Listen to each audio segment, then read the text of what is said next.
Hi friends అందరికీ ఈరోజు మనం మా అమ్మ స్టైల్ అండ్ కర్నూలు స్టైల్లోన గుత్తి వంకాయ కర్రీని ఎలా చేయాలో చూసేద్దామండి.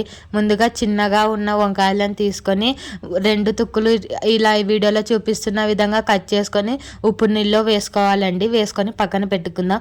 ఒక బాండి పెట్టుకొని వేరుశనగ విత్తనాలు వేసి బాగా వేగినాక అందులోకి నువ్వులు వేసుకోండి. నువ్వులు లేకుంటే స్కిప్ చేయొచ్చు, ప్రాబ్లం ఏం లేదు.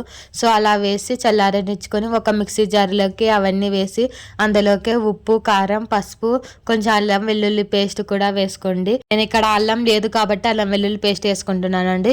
మీ దగ్గర ఉంటే అల్లము సపరేట్గా, వెల్లుల్లి సపరేట్గా వేసుకోవచ్చు. అందులోకి ధనియాల పొడి, కొబ్బరి పొడి, కొంచెం బెల్లం వేసుకోండి. వేసుకొని మెత్తగా మిక్సీ పట్టుకొని మనం ముందుగా కట్ చేసుకున్న వంకాయలో ఈ వీడియోలో చూపిస్తున్న విధంగా మొత్తము నింపుకోవాలండి.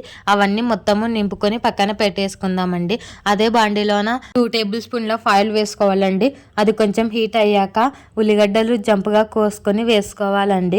వేసుకొని బాగా వేగనివ్వాలి. అది కొంచెం ఎర్రగా వేగినాక మనం ముందుగా స్టఫ్ చేసుకున్న వంకాయలను వేసుకొని ఒకసారి కలిపేసుకోవాలండి.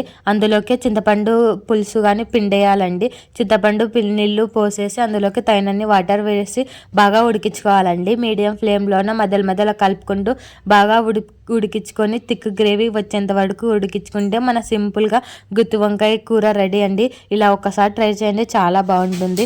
ఈ రెసిపీ ఫుల్ వీడియో కావాలంటే కింద లింక్ ఇచ్చాను, చెక్ చేయండి. Thanks for watching this video.